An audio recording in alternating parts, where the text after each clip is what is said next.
Hello and welcome to the home of the Ghost Owl, and here we are with another series. This time it's focused on Warhammer the Old World. So for those that aren't aware, Warhammer the Old World is a return to the original lore and world of Warhammer Fantasy Battle before Age of Sigmar, and with it brings essentially a new game for the tabletop, but is a return to the style of Warhammer Fantasy Battle with rank and file. Now, this has been announced as being in creation right now with Games Workshop. There is currently no release date, but it certainly is expected either by the end of 2023 or the first half of 2024. So in reality, not that far away. Now, in terms of what this series is looking at, it's looking at those models that are currently available to buy that could well be expected to be part of the army books and army lists that will be used in Warhammer the Old World. Now, we do know there are new models coming, and we'll look at that when we come on to each of the factions. We'll be looking at the factions in alphabetical order, starting with those that are currently in the narrative, and then looking at those that are outside of the narrative, though we do know there are at least rules coming for every faction when the game is first released.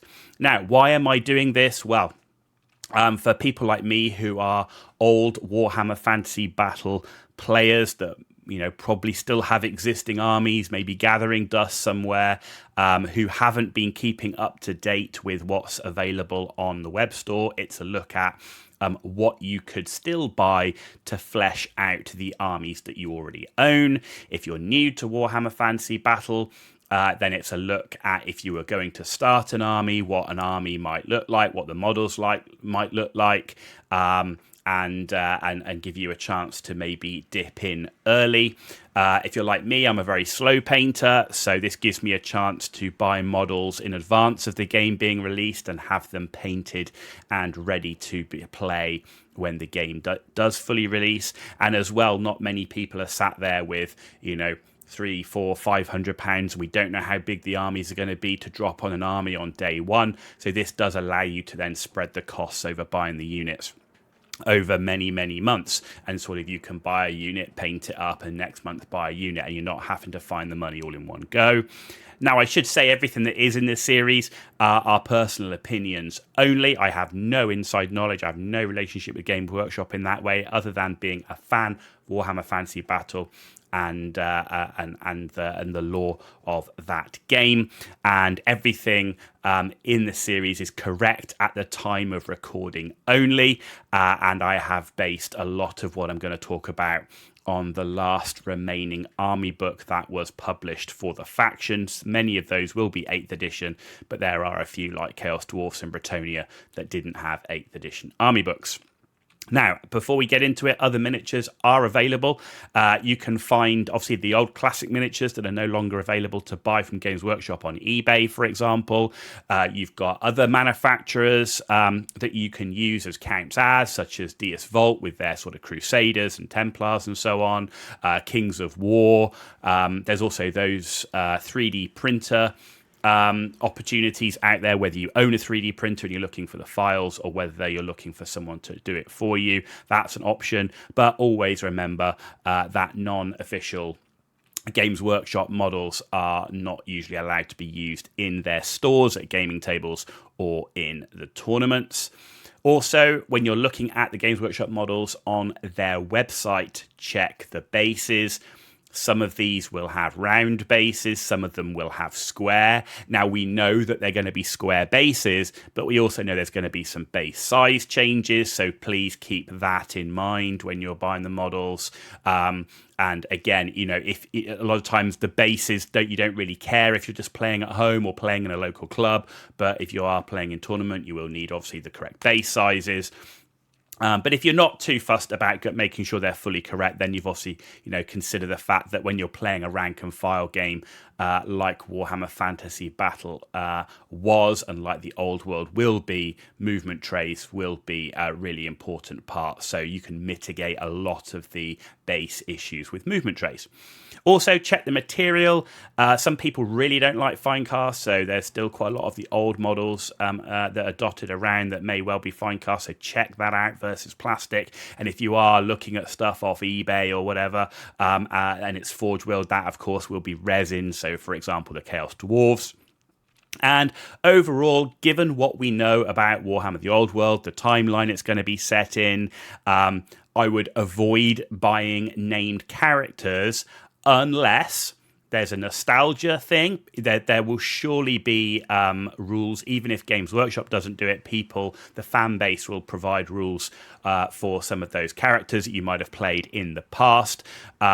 You can consider the timeline and maybe take a gamble on, if you look at some of the longer lived characters, whether they be demons or whatever, even elves, for example. Maybe those characters will make an appearance. But with a new game, with a new timeline, I can certainly expect that we might see a few new named characters put in. Though, of course, as always, you can use these named characters as accounts as. So if you had Karl Franz, the Emperor of the Empire, for example, on his Griffin, there's no reason you couldn't use him as a general on Griffin if that option was available. So that is essentially the intro of why we're doing it and some of the considerations that you need to consider while we go through each of these videos. But without further ado, let's go and look at the next faction. And we're on to our next faction, which is the Empire of Man. So keeping in with the factions that are on the inside of the narrative campaign that is being driven as the sort of story behind Warhammer the Old World and its release. As the previous armies and factions we've looked at, we are looking at the last army book that was released for the faction, and indeed would have been the viable army list in the final edition, which was the 8th edition. So when we start looking at the Empire of Man, we've got special lords. Now, as I've said with previous factions, I don't recommend getting any of the special named characters, and particularly for the Empire, given that none of the people here would have been alive. However, Karl Franz on Deathclaw is an interesting one. He is known on the website as a Free Guild General on Griffin. Now, that kit does also build the two that you see below, the Battle Mage on Griffin and the Free Guild General on Griffin. So you have the option to, even if you build it as Karl Franz, you could still use it as a generic General on Griffin. The one thing that I would caution on that is we don't know if the Griffin will be a mount that is in the new army list. So lords are always going to be a tricky one unless you have him on foot. And there is the option for that with the General of the Empire, known as a Free Guild General, who is £12, and that is a general that is on foot. However, the Free Guild General on Griffin, it's an interesting model. Some people like it, some people don't. If you do like it, it wouldn't hurt to pick it up, but I would just keep in mind that Griffins as mounts, we really don't know if that's going to be a thing. So you would definitely be taking a gamble on that one. Whereas if you went for the Free Guild General on foot, that would be pretty safe. The other thing to take into account is when we look at the Battle Wizard Lord and the Battle Wizard in the Hero section, is that in the timeline, the colleges of magic haven't been established at this point, so I think we're going to see something maybe a bit different with Empire and Magic than the current battle wizards and colleges of magic that we currently have. So again, Battle Wizard Lord, I think you would be taking a risk on, as well as the mount itself. So not something that I would be recommending people to pick up unless you really like the model, want to paint it, and you're willing to take the gamble that it may or may not be in the rules. Though, I do expect over time that even if it's not in Games Workshop's official rules, that there will be plenty of people out there who do own these models, and there may well be some player written rules to use in the old world. So if we look at special heroes, we had Ludwig Schwarzhelm, Luther Huss, Marcus Wolfhart, not currently available. When we look at the heroes, you've got Battle Wizards there again. That's known as the Collegiate Arcane Mystic Battle Wizards. You get 4 for £27. I think there would be a big gamble to go down that path, given what we said before about the magic. So I don't recommend it unless you really want to pick them up. The Captain of the Empire, Master Engineer, Warrior, Priest, all expected to be in the list, but currently not available on Games Workshop's website. Nor is an individual witch hunter. However, they did release these 2 named witch hunters, Galen and Doralia von Denst, 2 for 35. They're really nice looking miniatures. I really love their aesthetic. And, you could easily pick them up and use them as generic witch hunters. And I think, they would fit quite nicely with any Empire future aesthetic. We know the Empire are getting new models when the game comes out. So absolutely, if you want some witch hunters, this would be the route that I would take. When we look at the core units, there's actually still quite a few available, and these are the original ones. So the Knightly Orders, the Free Company Militia, and generic archers with bows all have disappeared off the website. However, you can still pick up the Free Guild Guard. You get 10 for £20, and you can build them as halberdiers, as spearmen, or as swordsmen with sword and shield. And then also, if you look at the crossbowmen, you've got Free Guild crossbowmen, Free Guild handgunners. Again, 10 for £20, and as they say, crossbows or handguns, depending on your flavour. So plenty of core units to pick up there. As I said on previous videos, I wouldn't, dive into buying hundreds of these models because we don't know the points cost. We don't know how big the units are. This is very much for people who are either looking to flesh out existing armies they already own, or maybe if you want to buy a unit here or there to spread the cost out and paint some early, there would be no problem buying 10 or 20 halberdiers, spearmen, swordsmen, crossbowmen, and so on. I think that would be absolutely viable. But just keep in mind, I wouldn't be buying huge armies until we know a bit more about the game. In terms of the special units, we've got the Demigryph Knights. You get 3 for £36. I actually do quite like these models. I think they offer something different to just your standard Reichsguard cavalry, Knights, Panther cavalry, and so on. So I do quite like the Demigryph Knights. They're not for everybody. But again, I can absolutely see these making an appearance in the army list. You've got Flagellants there, 10 for £20. You've got Great Swords, which is the other picture you see on the screen. Great Swords, they are an absolutely iconic unit in the Empire. I do actually expect the Free Guild Great Swords to be redone at some point, but they are available right now to pick up at 10 for £32.50. The Huntsman, the Mortar, and the Reichsguard Knights are all out, so they're not currently available.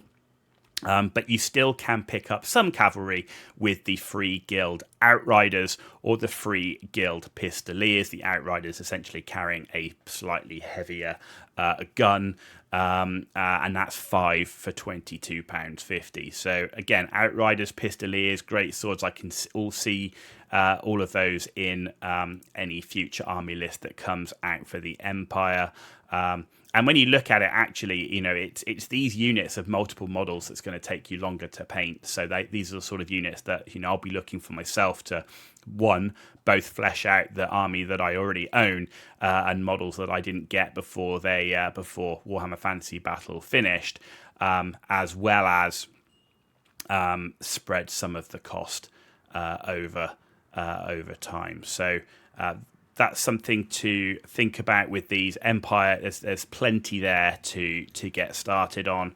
And then we finish with the rare units. Now, Steam Tank, you can see on there, again, an iconic Empire unit. Can't imagine that it doesn't make an appearance in some fashion in the army book, along with the Hellstorm rocket battery, which is the other picture you see, or the Hellblaster volley gun. Absolutely, again, key iconic units of the Empire. Can absolutely see those in. Now, the interesting ones, and the pictures aren't on here, is you can still purchase the Luminarch of Hysh and the Celestial Hurricanum. But as I've said, with all things Magic and the Empire, the colleges don't exist. So it will be interesting to see if the Celestial Hurricanum and the Luminarch Fish actually make it into the Empire army list. I mean, they're still on sale, so you kind of go, well, if you're Games Workshop, then you would include it so that the kits are sold. But does it actually fit with where the Empire are from a Magic standpoint in the timeline, in the narrative? Personally, I think both of those kits, you may well be taking a risk that they are not included. Again, so it's up to you. If you really like those units, with any miniature, if you really like it and you want to paint it, absolutely pick it up. But at £37.50, picking something up that you're buying specifically for an army to play, there may not be official rules to use it. And I think that would definitely be a gamble. And that brings us to the Empire of Man. I hope you enjoyed the video. If you did, give it a thumbs up. And if you didn't, give it a thumbs down and let me know why in the comments down below. And as always, if you want to see more of these videos and more of the other type of videos on the channel, then please hit that subscribe button.